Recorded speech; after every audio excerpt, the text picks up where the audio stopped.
Hey everyone, welcome to the session for Lucas Steuber. And we are going to go ahead and turn the time over to him. He is an SLP with lots of experience and plenty to share. So we will turn everything over to him and he will get you going. Hi there. It's so funny to talk into the void. I'm like, where is everybody? My name's Luke Steuber. It's awesome to be here. I've been a big fan of what Brian's been doing with Cough Drop for years now, and it's cool to see so many big names and familiar faces. I'm a little bit intimidated to be presenting after the awesome Rachel Langley, and of course we've got Carol Zangari tomorrow and Kate Ahern. So I guess I better be good. It's a little bit of a tradition for me to have a little bit of technical problems before presentations. So in keeping with tradition, just for good luck, I managed to destroy my PowerPoint. But that's okay because PowerPoint isn't that much fun anyway. So we'll still cover the same material, and I've got some cool videos to show also. But let me see if I can, without destroying anything else, get over to my other screen here.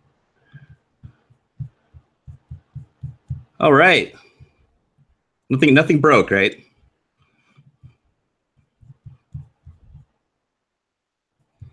Okay, let's see if this will work. So I want to talk about eye gaze today. Specifically this concept of demystifying eye gaze, right? So again, I have to do the disclosure thing. Lucas Steuber, I helped create an app called Ava's Free Speech, which is an AAC app of sorts, although it's really more of for a specific language impairment app. If anybody's curious about it, please email me. I'm more than happy to share a copy or talk about it with you. And then I say blah, blah, blah, because it's largely irrelevant except to say that I do know what I'm talking about in this regard. And then it's important to say also that I don't have a financial relationship with Cough Drop or anybody else. I think in this, I have worked with a number of the companies that are presenting, like Vocal ID and others, but not currently. So there we go. There's the blah blah. I do want to say really quickly, if you haven't checked out speechscience.org, come check us out. We just aired our 10th podcast today, and it's a lot of fun. There's a lot of good AAC content, and we need more help. We're trying to make this a very democratic process. So if you want to contribute, if you have something to say, if you have handouts to share, please also get a hold of me. The whole point of this project is my belief that there's just not enough accessible information online. And so if you are a parent, for example, with a new diagnosis that requires AAC, and you start to Google what that means, it's a minefield of horrors. So getting some good information out there is important. Okay, so why present on eye gaze, right? So there's a couple of reasons. First of all, because I'm a nerd. My past was as a linguist and a computer scientist, and then I became an SLP. And so I'm really intrigued by this little tiny intersection between technology and special education that seems to exist, and very few people occupy it. But I also want to present on it because people find it to be very intimidating, right? And I think a lot of AAC can be intimidating, but it doesn't need to be, right? I met an SLP a little while ago who told me that, let me see if I can unshare my, here we go. No, it's important because I have to say this to the screen. I met an SLP a few years ago who told me that she thought that it was a professional liability to admit that she didn't know anything about AAC. And that's terrifying to me, that you wouldn't seek continuing education because you sort of don't want to be outed as somebody who doesn't know. So that's what motivates me to always talk about the quote unquote hard stuff, right? And I think people see eye gaze that way. Partially because it's traditionally been something that requires a lot of hardware and a lot of cost, right? But it's changing rapidly, and so we're going to talk about that a little bit. If I can get back to my thing here.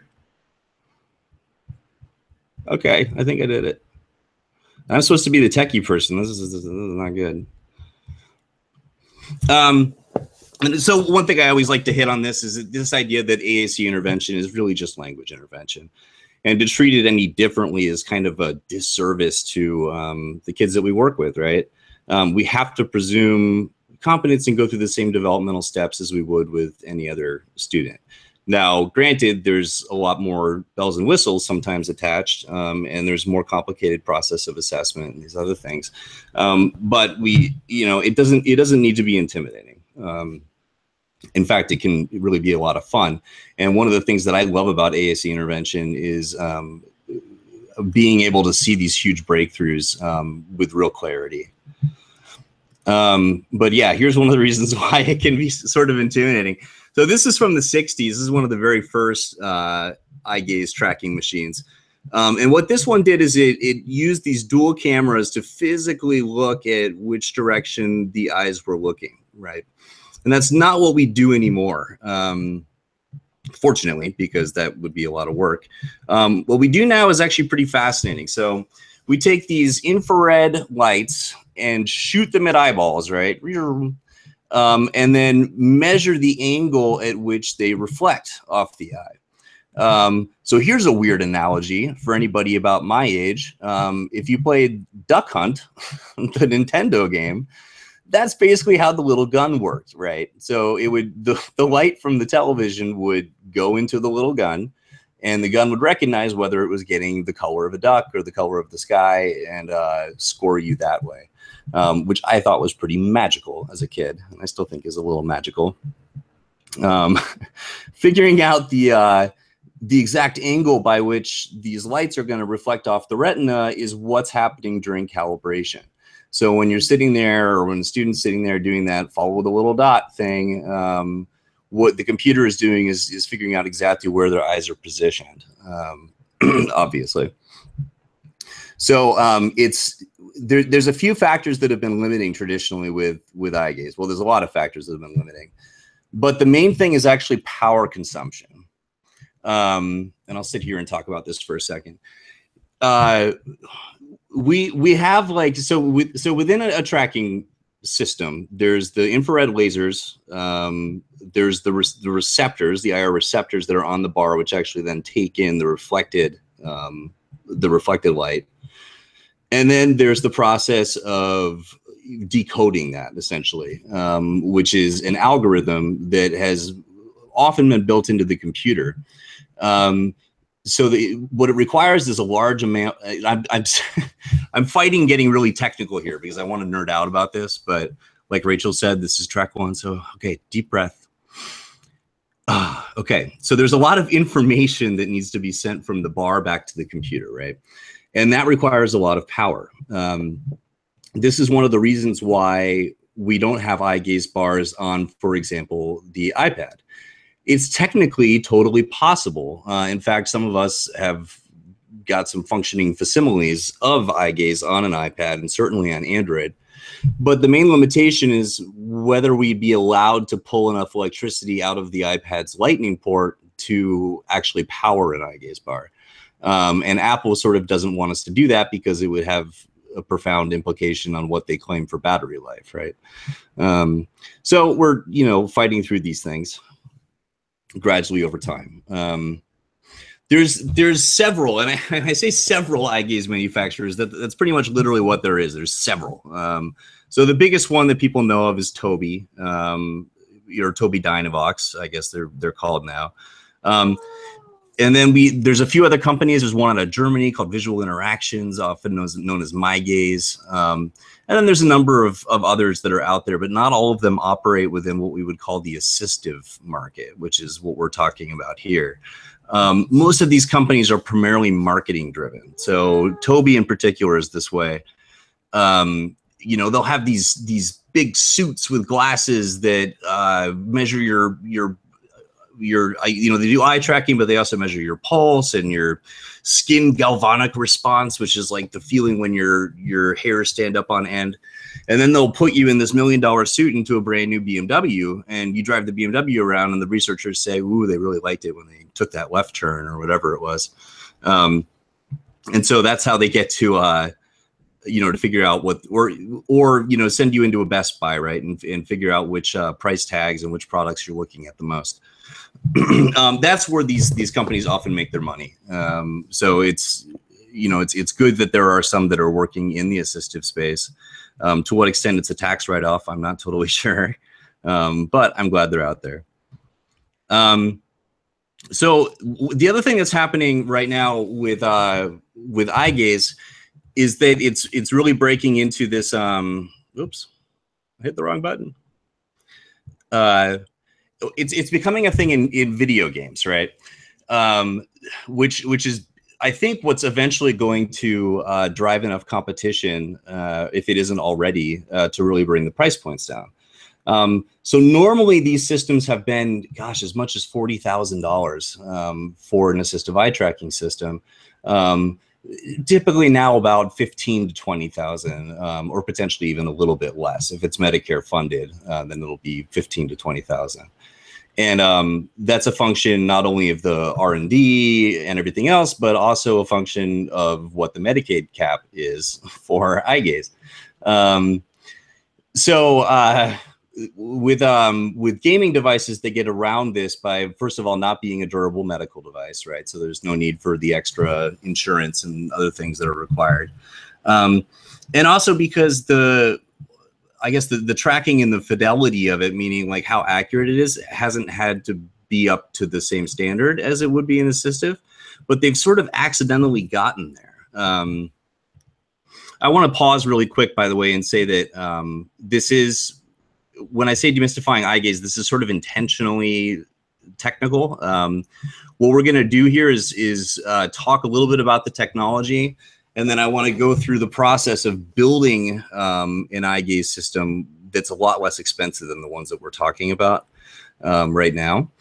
And so there's a couple other presentations that go into detail about I guess what I would call best practices, although I don't like that term because it'll always change, right? So current best practices around intervention and language use with eye tracking. And that's not, partially because there's those other presentations, I'm not really going to get into it.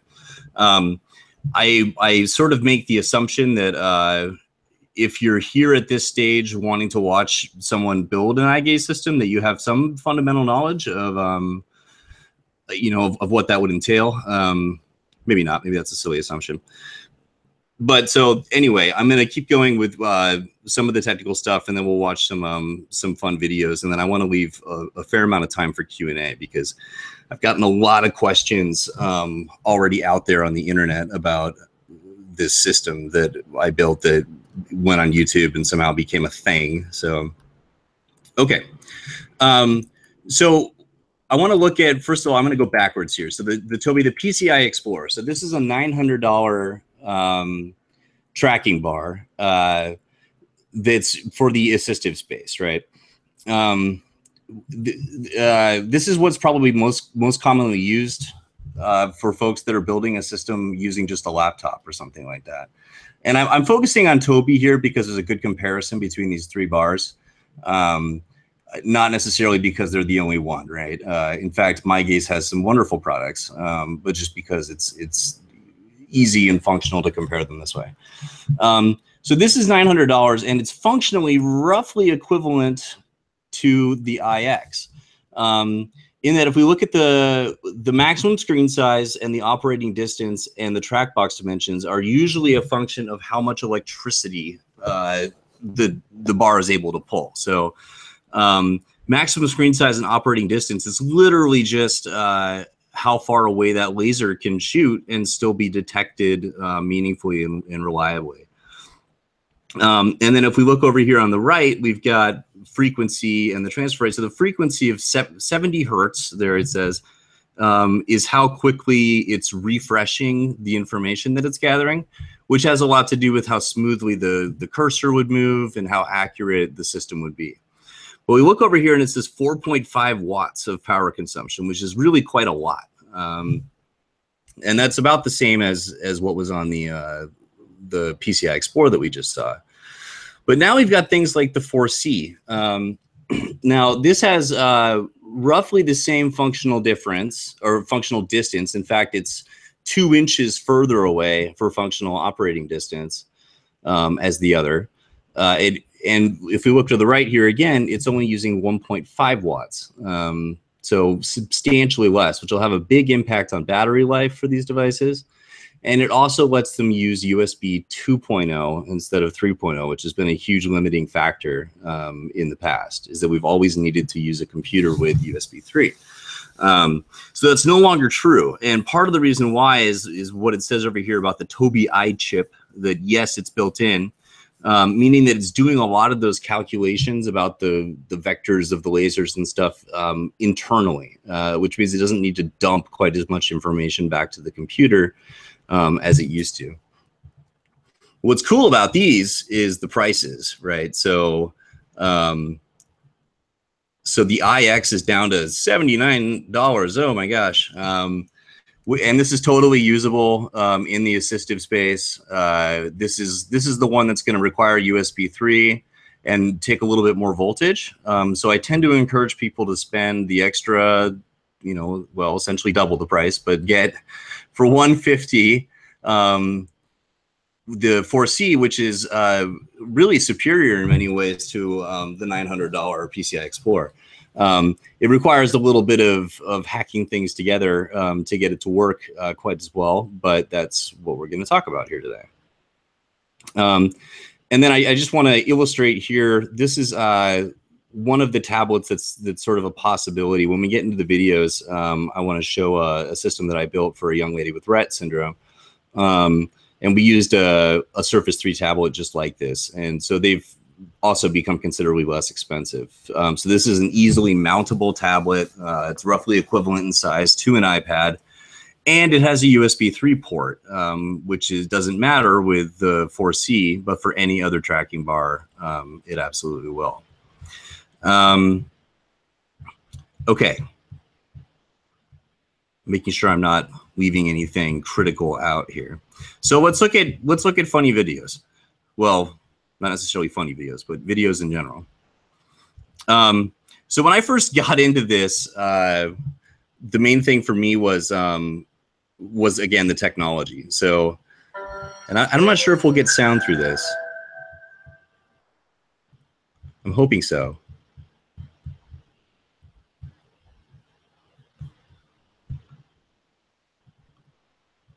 Okay, do we have sound? No sound on. Oh.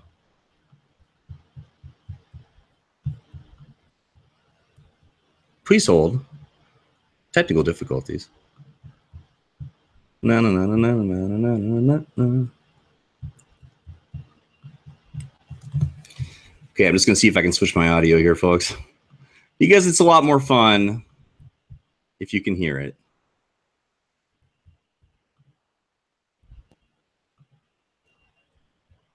See, this is normally if I could see you all, I'd say, how are you doing today? Good.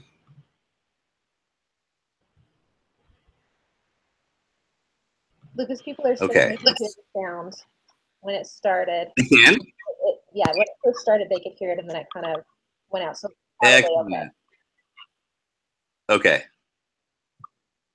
Good deal. Yay, good.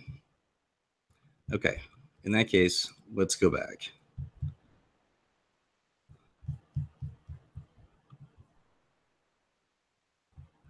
So how you doing, everyone? I'm here in Portland, Oregon. It's actually really sunny here. It's weird. We don't know what to do with it. It's a bizarre disk in the sky. Okay, so this is me. Gosh, I guess about 2 years ago. Look how young I look. Possible calibration here. It's better than the little dot. But so one thing that I think about a lot with assistive technology generally, but also with eye gaze, is access to activities of daily living, right? So not just communication, but why not play Bejeweled?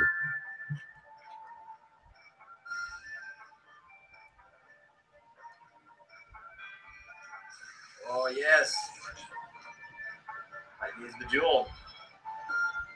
It's not easy. Yes, I am also very colorblind, so Bejeweled is kind of a hard game. Oops, no, don't play the next one.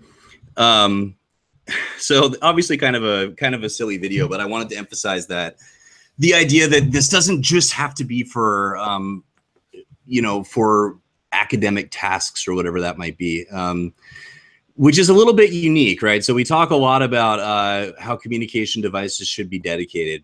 And I absolutely think that's true to communication. Now, when you have a student with incredibly complex motor needs or otherwise, it can be challenging to talk about having potentially two different systems or something like that. One recreational and one for communication. I would argue that that really isn't realistically possible most of the time. So it's better to try to build in some ways of, I guess, what I would say breaking the fourth wall, right? If you have a 17-year-old girl with Rett syndrome, she doesn't get to slam the door to her bedroom or leave everything messy or these other things that we would consider perfectly acceptable in a neurotypical teenager. Instead, what happens is, really the only option that she has to exercise any sort of rebellion or, disinterest would be refusal. But in the populations that we serve, that tends to get seen as, oh, a behavior. Let's write a behavior plan because she's refusing. How do we intervene to stop this? Let's talk about emotional regulation. When really it's, just something that would be completely accepted in anyone else her age. So one thing that I try to do, and I'm sad I don't have any videos of this, but I've worked with companies like Sphero, who's fantastic, or Wonder Workshop, or even some companies that make little drones, and we can actually set it up so that, for example, I have one class that'll set up a little Minecraft city out of cardboard bricks, and then we have a young lady use her eye gaze system to control a robot and just basically wreck it, drive through the thing and smash it. And that may not sound like the most effective or professional thing to do, but I assure you it's cathartic for the young lady in question, and it's something that wouldn't have been possible until relatively recently. So while I don't have videos of that robot, I do have videos of that young lady. So this is an eye gaze transition with a young lady with Rett syndrome. This is about 2 years ago. So this is prior to the one that's sort of become more high tech. So this system probably cost about $1,200. But she goes from a Tobii I series, which really wasn't very effective for her for a variety of reasons, not least of which screen size. And she's very happily communicating now on the laptop. So let me just air at least a little bit of this. I just realized I've already talked for half an hour. Oh my gosh.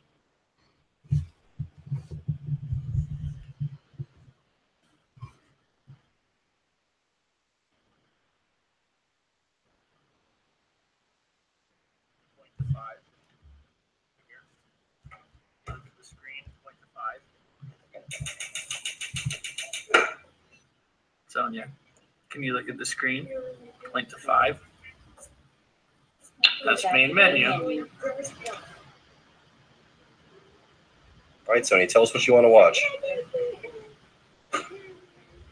High School Musical. You do want to watch High School Musical.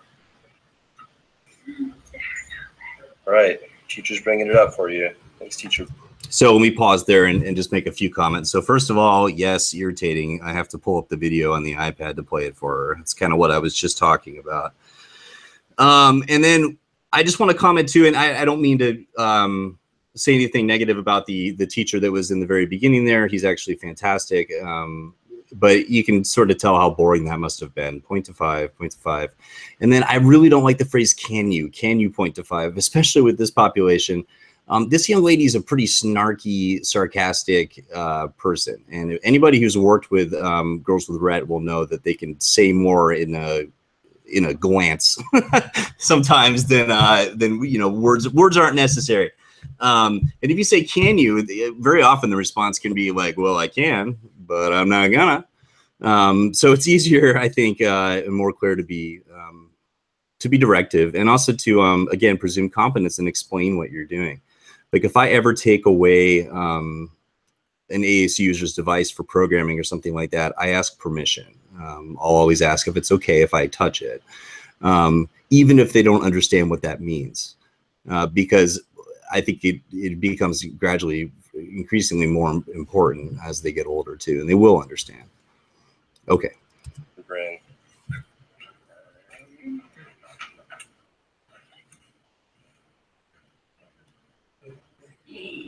The VMAX Plus. High School Musical. Yes, it is. All right. There we go. So,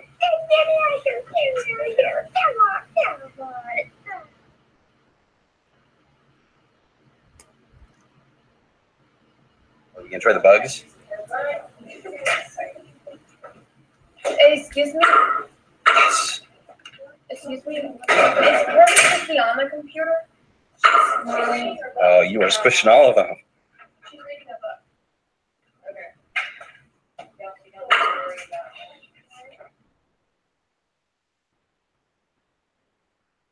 Kiddo, you were rocking this. Do you like this one more than the other one, Sonia? Tell me yes or no. I want to tell you something. That's lame. That's lame, really? I see how it is. So she's a really funny young lady. We had for the longest time some options set up where she could request to have her AFOs taken off, which are like these ankle supports, right? And she would never use that button. Sorry, I'm trying to get back so my beautiful half awake face is being shared with you guys. Apologies for that. Oh, it's not doing it. Oh, please. How funny. Well, like I said, it's always got to be some sort of technical thing with me. Hey, there we go. Look at that. So we had this whole system set up so that she could request taking her AFOs off because, like a lot of girls with Rett, she still was able to walk. She's very mobile, and she just wouldn't use it. And then one day her mother changed it to my butt hurts, and she will use that every single time. So once again, thinking about what's age appropriate for our users. So she took to that system very quickly. So again, had a larger screen. It had more options in terms of, and those of you who have used Cough Drop will know, for example, when she selects like a YouTube video that she wants to watch, it'll actually open within the app. And then there's a bunch of other advantages. And so because this is a Cough Drop conference, right, let me go into that very briefly. So we saw her brother in the video there, who's fantastic and a fantastic communication partner. And one thing that's a real advantage to using Cough Drop, right, is that he can sit there with an iPad and do modeling and those sorts of things and speak with her with his sort of own version of her own system, as can her parents, as can I. And then as an SLP, I also can make updates at a distance and push them forward to her device. So those are all really awesome things. Traditionally, it's been very hard to effectively model with eye gaze systems, right? Because you can't sit there right next to the student and use the exact same thing. But this is a nice substitute, right? We're at least halfway there. So that's good. And then the other piece is, again, honoring the age appropriate bit with her and giving access to the activities of daily living. People probably think it's silly with the robot, but it's one of my favorite parts of the day. Okay, so again, that was a little bit older, that system. So the difference was that required a little bit more money, you know, about $1,200, simply because things were more expensive back then. Here we go.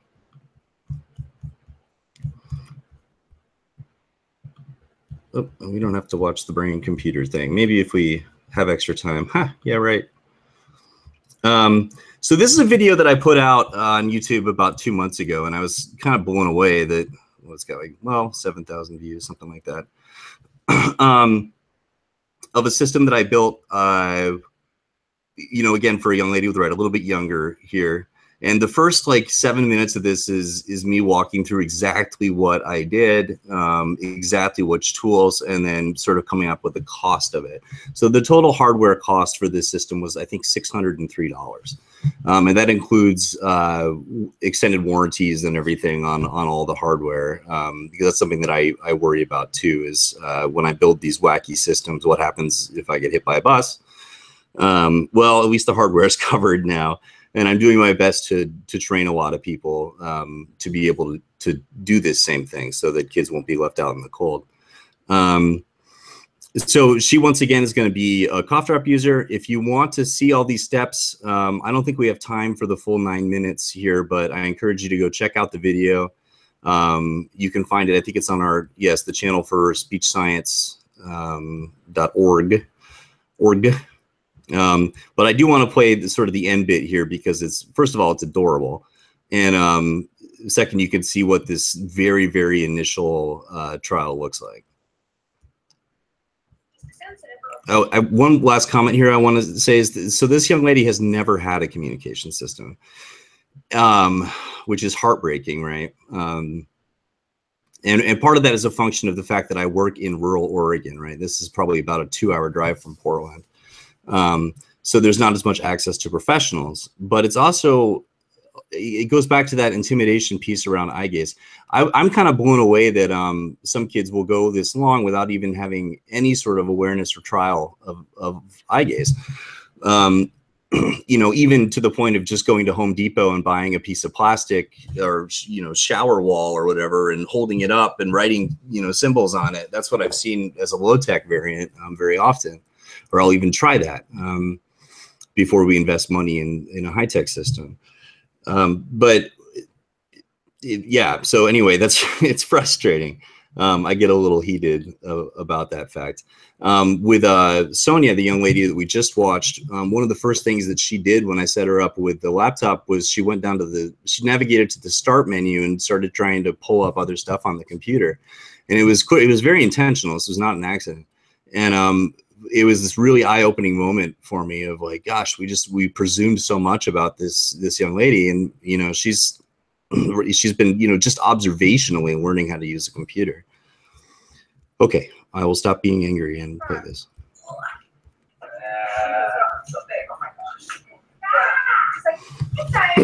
So a little bit of the setup here, getting the mounting arm attached to the chair.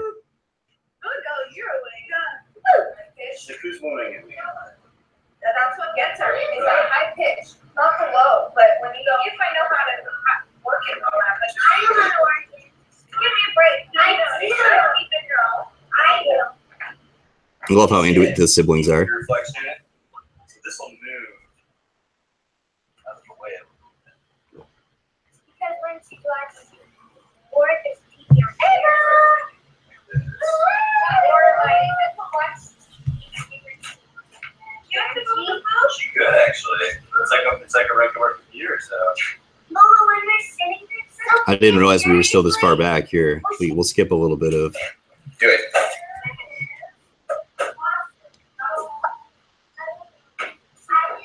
You got the hiccups?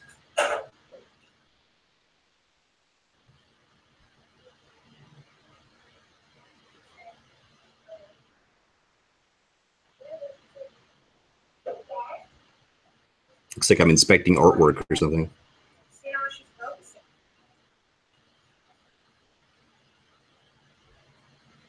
Yeah.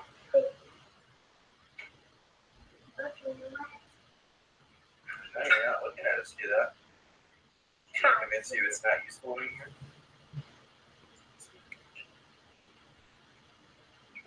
But that's not looking. Because it's not looking. For regular. Oh, is that why you're used to your regular TV? Yep.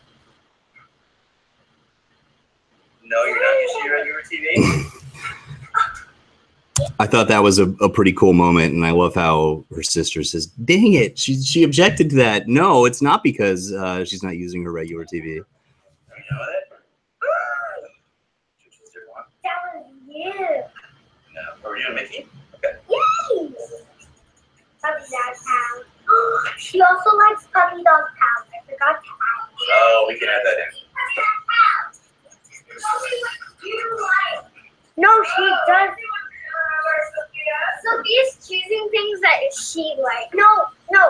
Cindy, can I tell you something? So I was saying, and Ava heard me when you say Tuesday.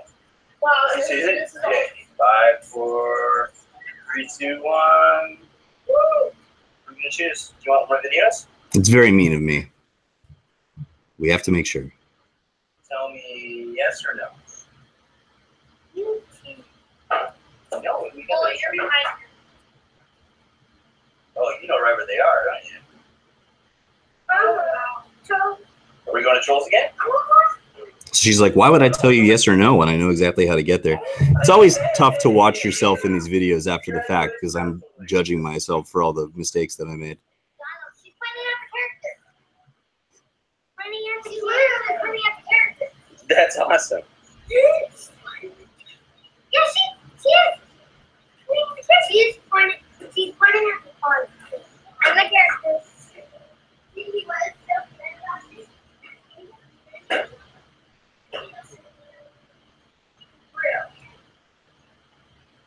And then other things, Yeah, and then I'll come back when you wait this week or something. and then you can get more things. Get more things, yeah. We got to figure out what she's into. There we go. Yeah. Okay. I thought those kids were awesome. If only all siblings were so supportive, right? So that was a really cool setup, and again that it was so inexpensive was really cool, and it's also opened the door for a bunch of other families.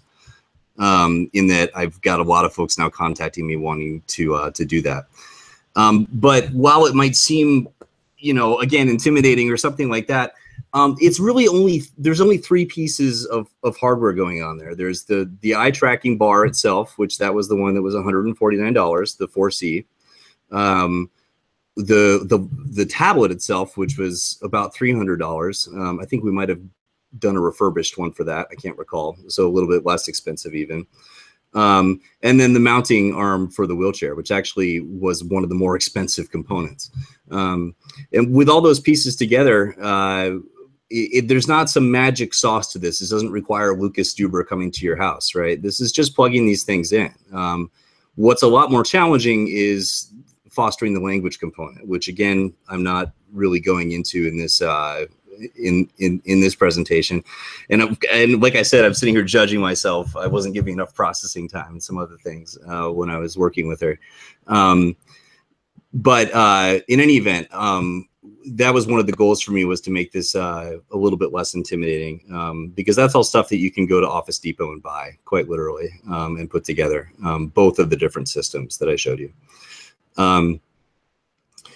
Right. So now there's a lot of families that are going for the same thing. Oh, there's my 10-minute warning. One really brief comment I want to make, and I guess I won't show the video, but there's this sort of growing. I have a lot of people come to me and say, well, why do you work so much in eye gaze when we have brain-computer interfaces that are going to be ready to go soon? And let's see if I can get back to this. Yep. So I've had a chance to try a few of these. I guess I will play it while I'm while I'm talking about it here. This is at Oregon Health Science University, which is one of the bigger health research universities. Flashing light on the side. So what they're doing is during calibration, your optic nerve essentially to fire a specific way when you're looking at a specific quadrant of the screen, and then it measures back afterwards. So when people think brain-computer interface, it's not like some magical thing that just reaches into your head and pulls out letters. There's still this whole, it's still basically the same process, and the calibration takes a really long time. I think it was something like 40 trials or 60 trials before it was ready to go, which is something that I don't have the patience for, although I'm too ADHD to have the patience for a lot of things, but I certainly can't see a lot of the kids that I work with sitting through this process. But once I did get there, I was able to to spell a couple words just by thinking about them, and that was pretty cool. So I have superhero powers, but I already knew that. All right. I hope that this has been somewhat useful. You know, it's these 50 minutes talks are a little bit tough that way, because I just realized that I've sort of been giving you a monologue for 40 minutes, and I love that we're doing this awesome online conference, and I love that it's being shared and it's going to be free and these things. But that's one thing that is tough about doing the virtual presentations too, is that I'm not sure how anybody feels about about this. I can't get the feel of the room. So with about 8 minutes left now, I guess, have there been some questions coming up? I muted my Slack so that it wouldn't go brup, brup, brup, brup the whole time.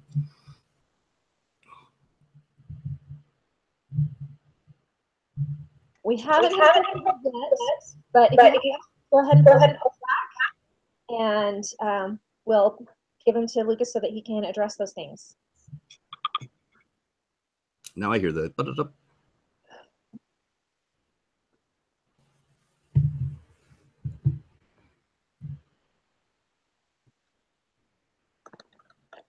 While we're waiting here, one question I often get asked is, because what I'm building is not a durable medical, it's not DME, durable medical equipment, insurance will not fund that $600.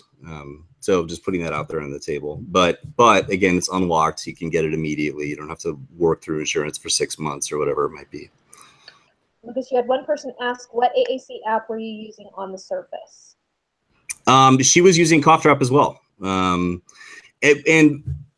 Let's see, that's not just a function of the fact that this is a Cough Drop, conference.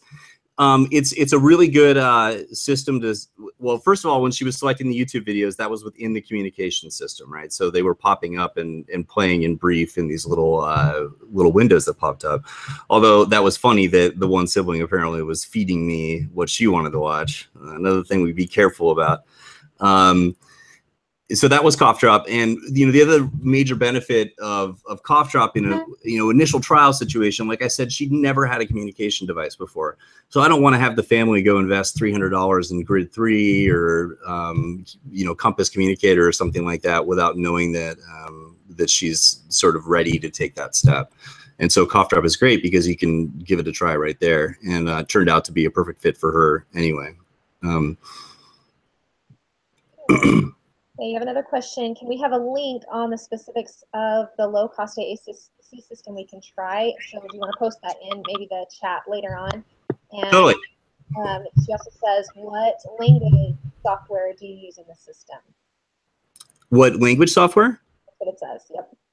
Yeah, so I mean, again, I guess Cough Drop is probably a different way of conceptualizing the AAC component.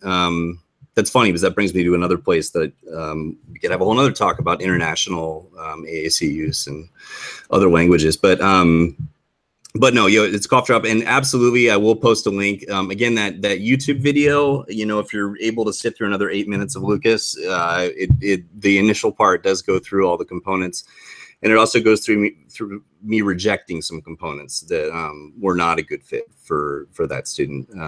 But we'll totally post that.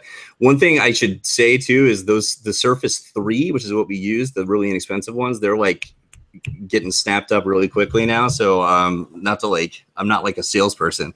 Buy now, Sunday, Memorial Day sale.